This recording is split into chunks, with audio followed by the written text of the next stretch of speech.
Halo, perkenalkan nama saya Mikael Astronanda Silalahi dengan NIM 22090633. Nah, di sini saya akan membahas mengenai good governance.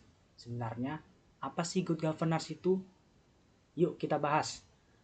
Good governance itu sendiri adalah tata kelola pemerintahan yang baik, di mana prinsip-prinsip atau pedoman yang digunakan untuk mengelola organisasi, lembaga, atau pemerintahan supaya bisa berjalan secara efektif.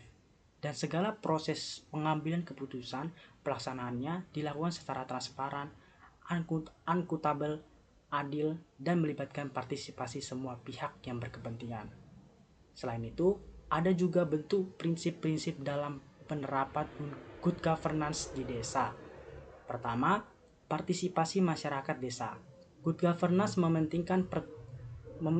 menekankan pentingnya partisipasi masyarakat di desa. Hal ini terlihat dalam kegiatan musyawarah desa atau musdes. Di dalamnya masyarakat diajak untuk memberikan masukan dan berpartisipasi dalam merencanakan pembangunan. Masyarakat bisa menyampaikan sebuah ide-ide tentang prioritas pembangunan. Apakah pembangunan akan jalan desa, irigasi, atau fasilitas kesehatan.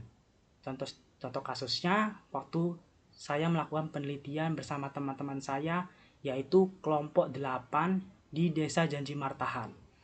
Kami mewawancarai beberapa tokoh.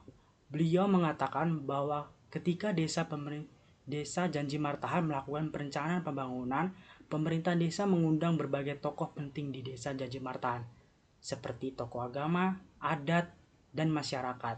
Mereka diundang untuk berpartisipasi dan bermusyawarah untuk memilih pembangunan mana yang lebih diprioritaskan.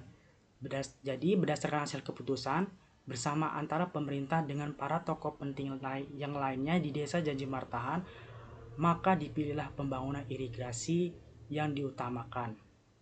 Kemudian yang kedua, transparansi pengelolaan dana desa. Dana desa diberikan oleh pemerintahan pusat dari pusat sering menjadi fokus dalam tata kelola desa. Dengan transparansi, penggunaan anggaran diumumkan kepada masyarakat melalui papan informasi, laporan keuangan, atau rapat desa, sehingga tidak ada penyalahgunaan dana.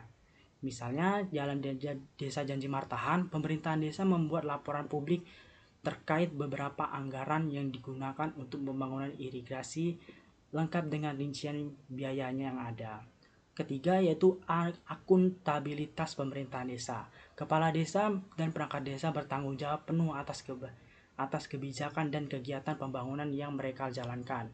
Jika terjadi masalah, mereka harus memberikan penjelasan kepada masyarakat dan menyelesaikan secara terbuka. Jadi, waktu kami melakukan gotong royong di Desa Janji Martahan, kebetulan ada proyek yang rusak, yaitu saluran irigasi pipa air dari salah satu warga desa di situ.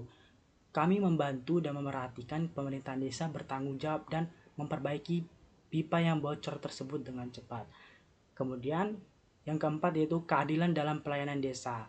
Dalam prinsip good governance, keadilan sangat penting. Pemerintahan desa harus melayani seluruh masyarakat tanpa diskriminasi. Baik itu dalam distribusi bantuan sosial, layanan administrasi, atau akses terhadap fasilitas umum. Jadi pada saat kami melakukan wawancara di salah satu warga yang rumahnya berada di dataran paling atas dekat masjid, kami mewawancarai warga tersebut bahwa di pemerintahan Desa Janji Martahan, pembagian bantuan dari pemerintahan dilakukan dengan data yang valid, adil, tanpa memandang kedekatan pribadi atau politik. Salah satu bentuk bantuan yang didapat dari warga ini adalah berupa bantuan pupuk. Kemudian, kelima, kepatuhan terhadap aturan hukum.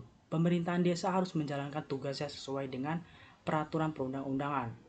Ini termasuk pengelolaan keuangan desa, tata ruang, hingga penyelenggaraan pemilihan kepala desa yang jujur dan adil. Contohnya, tentu di Desa Janji Martahan sendiri, kepala desa telah memastikan bahwa setiap proyek pembangunan, salah satunya yaitu irigasi, sudah memiliki izin dan mengikuti prosedur hukum yang sudah berlaku. Sekian dari saya, terima kasih.